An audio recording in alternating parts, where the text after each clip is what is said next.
Welcome to Vulnerability, Introspection and Growth, the podcast where we explore the beautiful, messy and transformative magic that happens when we dare to go within.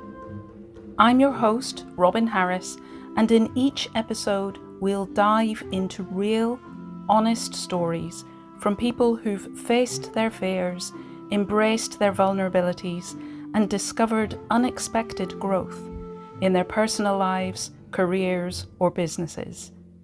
This is a space for deep listening, open hearts, and soul-nourishing conversations. Because when we meet ourselves in our rawest moments, that's often where our greatest wisdom starts. Let's begin. Hello and welcome back to another episode of Vulnerability, Introspection and Growth. And today I am delighted to have with me Dr. Andrea Haas. And Andrea and I met some time ago now through networking. And just to share a little bit about Dr. Haas and her background, Dr. Andrea Haas is both a confidence coach and a Bredesen practitioner. With her wide career experience, starting with medical school, she's passionate about helping people lead happy, healthy, and fulfilling lives through a natural, holistic approach to lifestyle, championing prevention rather than cure, and dealing with stress and emotional issues quickly and effectively. So welcome, Andrea. It's great to have you here. Thank you. Welcome. It's lovely to be here as well, Robin. And I always start the show with 3 questions. So the first of those is, what makes your story relatable for others? I think that I have been on quite a journey, and that's really relates to confidence. And I see so many clients who come to me with lack of confidence, and they feel they're unable to change. But I believe I am living proof that you can change. I went to medical school, and goodness knows how I managed to get through it because of my lack of confidence. Um, yeah, and even as a medical doctor, there were times when I just wouldn't, for example, I couldn't even go and call my patients in the waiting area. I was that nervous. I would get the nurses to do it. But now I can stand up in groups in front of people and talk. So I think I'm living proof, and I want to pass that on to my clients. And I love that. It's a common thing that I see with people who work particularly in the wellbeing sector, that we've been through our own journey, we've learnt our own, what we needed at that time, and then we see others in the position we were and know that's so uncomfortable. So Yeah. here's what I've learned. If it helps you, that's wonderful. So thank you for sharing that. And who do you feel will gain the most from listening into our conversation? Those people who feel that there should be more to life than there is because they know something is holding them back, but they don't know where to turn. And I knew when I was much younger that there was something holding me back, but I had no idea where to turn, who to who to speak to, or what could help me. So yeah, people who feel that there is something that's holding them back and they don't know how to change it. And that's such a frustrating place to be in, to Mm. think, to look around you and think, other people seem to get this, but I'm struggling. And I know there's a reason, there's got to be a reason I'm struggling, but I Yeah, just can't quite get a handle on it. And if I could get a handle on it, maybe I could do something about it. But where I am right now, I don't seem to be able. So that's wonderful. And what do you hope people will gain from listening to this conversation? that there's hope. That if they're in that sort of situation, there is hope for them. They can change if they find the appropriate therapist who's got the right techniques for them and they have a connection with. And it's about finding that right therapist. Yeah, completely agree. And that sense of it is out there, you are right. that sense within you that there is something is true. Believe it, follow it. And if it takes a while, that's okay. If you haven't quite found it yet, that's okay, but it is out there. Yeah. Keep looking, because the more you look, then you will find it. Because it's that law of attraction, isn't it? If you keep holding your goal in sight, Mm. then it will come to fruition. So, as you were saying, you are a coach and a therapist, and I know that that kind of training requires us to do an awful lot of self work, introspection, bringing us face to face with those things that feel deeply challenging and that we've been holding inside, hoping nobody else is going to see. And it's something we often shy away from because of that vulnerability that it brings up and the discomfort. Would you share a little bit about how embracing that vulnerability and that discomfort and taking that step to go within has helped you to grow? Yes. So when I first started the psychotherapy course, which then led me on to doing hypnotherapy and EFT, it was through a session. We used to meet up once a month, a large group of us with the tutor.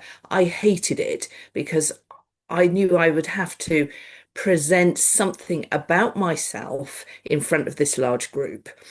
Um, and I would be so nervous driving to the day, knowing that I was going to have to say something, and I didn't know what I was going to say, and I didn't want to say it. um, but then one day we had a session of hypnotherapy, and the tutor asked us to go to a special place, and I couldn't find this place. And I actually started to get nervous within relaxing, and I had to pull myself out of this trance state. And I went to see my tutor afterwards, and she suggested I go and have some sessions with a hypnotherapist. And that was the start of my journey to uh, improve my confidence on what was blocking me. And that really helped. And then when I did my training for the EFT stuff, again, we had to work on ourselves, and we had to be in small groups, and we had to be vulnerable in that small group about what was holding us back. And we were often watched having the session of EFT. So there was always lots of tears, you know. And that again, being in that situation, I understand what it's like for my clients because I've had to be in that place as well. Yes, I'm an EFT practitioner myself, so I totally get that. And that sense of working with people who may even be more experienced than yourself at EFT in share groups and so on. And you're maybe practicing on them and thinking, or at least I was, what are they thinking of how I'm doing this, how I'm running this session, or the observer as well, or your assessor or whatever. It is a very visible time. So I completely get that. Thank you. So what then led you, having been through that situation, and you kind of touched on it just there, what led you to then go on and encourage and support others to face the things that are holding them back? I realized what a change was happening in my life and how I felt. I almost felt as if there was this huge weight that had come off my shoulders. I felt much freer, almost like a butterfly. And and it was just a beautiful feeling to know that I could go out into the world and I wasn't so anxious about it. And I just wanted to help other people to experience that beautiful feeling, really. Yes, that sense of freedom. And I've followed Brene Brown for years and all the work that she does around vulnerability and shame, because we carry a lot of shame, which is why we want to hide things. We Yeah. don't want people to see, because then we feel we're going to even feel more shame, and we're going to feel like I'm the only one. But I think there's something in what you were saying there that hints at that sense of I'm not the only one. By we hide our vulnerability because we think I'm the only one, and we think that's going to be even more shameful. But in bringing that out, in sharing it, in taking that step of courage and faith, we connect with others by them saying, but actually, that's me too. I haven't said anything ever to anybody, but that's where I've been all this time. Yes, exactly. Yeah, we all think it's just us having this experience, but it's not. No, because we're all Yeah. human. And I Mm. think that's as well what connects us underneath the surface. We all look quite different, unless you've got an identical twin. But under the surface, there is that sense of that shared humanity. And like you were saying about having been through this yourself, it means you can really relate when people come to you feeling that vulnerability, feeling that restriction, like you were saying there, and then the change when that lifts. And I love Yes. your analogy of the butterfly. Yes, that's just how it felt. Just how it felt. It's Yeah. liberation, isn't it? Yeah, liberating. Yeah. How do you create a safe space where people feel they're able to go to that vulnerable place and start to release some of that restriction? So when clients come to me, I always say that there is no pressure on revealing things. You talk to me about what you feel safe to to tell me. And also the EFT technique doesn't involve a lot of explanation of what's going on. We can explore the emotions and the feelings without me even having to know exactly what happened. And I think that's another way that clients feel safe, that there isn't the need to explain everything. And that they don't have to revisit the trauma, potentially, whether that's big T trauma, little t trauma. Yeah. They don't have to revisit that. They may look at it when they feel safe to do so, if they choose to do so. Yeah. But there is no pressure, and it's not actually stepping back into it. Yes. Yes. And just allowing clients to uh, talk without asking a lot of questions. Yeah. Yes. Allowing them to choose or to follow what feels appropriate for them to Yeah. share or not share. Yeah. And that Yes. actually no words are needed at all. No. No. It's beautiful. So, what do you hope that people will actually take away from this conversation today? That life is for living and experiencing and making the most of it. And we all have these blocks that prevent us from doing things, from going to the supermarket, from getting on a flight to meeting new people. Um, but there is a way forward, and there is hope, and they can see their life as expanding if they take the courage, because it does take courage to go and see someone. It does, but it's also that reassurance that working with the right person, Yes, somebody, if it feels appropriate, somebody like yourself, there isn't that pressure.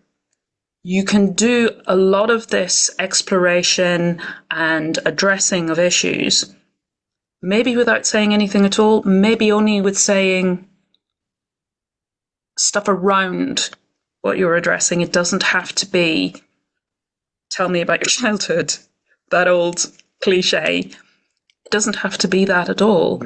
And it can be very much just how I'm experiencing this in the present without revisiting stuff that's happened in the past that's still very raw and painful potentially. yes, yes. And I offer a free 20-minute call prior to working with all clients as well, so they can get a feel of whether I'm the right therapist for them. That's fantastic. I have a post that I share that talks about when you're looking for somebody, how do you know that they're the right person? And it's exactly that sort of thing. that I believe a good practitioner will offer. Come and have a chat with me first. See if I feel like a good fit. If I don't, that is no problem whatsoever. Yes. Because the most important thing is that you find someone you feel safe with. Because if Exactly. not, how can you even begin to take that first step? Yeah. Yeah. And I loved as well what you said. You used the word expanding.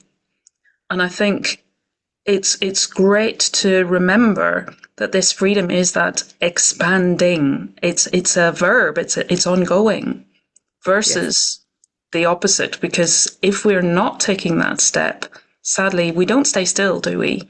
We No. feel actually that our world is contracting more and more and more. So it's always, I think, yes, it takes courage, but it doesn't take as much when you actually make that first step. It's the first step that takes the courage. Yeah. Beyond Yes. that, you realize, oh, this is actually so much easier and simpler than I ever thought. Yes. Yeah. Yeah. Wonderful, Andrea. Thank you so much for joining me this morning and for all that you have shared. Will you please let our audience know, because I'm sure many people are listening into this conversation thinking, I would like a word with Dr. Andrea. I would like to know more about what it is that you offer. So would you just share with us all, how can people connect with you? Yes, so my website is Dr Andrea Haas, all one word, .co.uk. You can book a free 20-minute call on there. My email address is on there, so you can send me an email if you'd prefer. And there's a phone number as well if you just wanted to pick up the phone and speak to me. So yes. Fantastic. Lots of options there. Thank you so much again for sharing that and for all that you have shared with us today. And it's been wonderful chatting with you. Yeah. Thank you for having me, Robin. So thank you everyone for watching. Please do feel free to hit that bell if you would like to follow on with other conversations and other amazing guests who are coming along and sharing their stories and their hints and their tips. And I hope to see you next time. Bye for now. Thank you for joining us for this episode of Vulnerability, Introspection and Growth. I hope it's given you a moment to breathe, reflect, and perhaps even see your own story with a little more compassion. If you find this conversation meaningful, I'd love it if you'd share, subscribe, or leave a review. It helps others find their way here too. Until next time, take gentle care and remember, the journey inwards is where the real growth begins.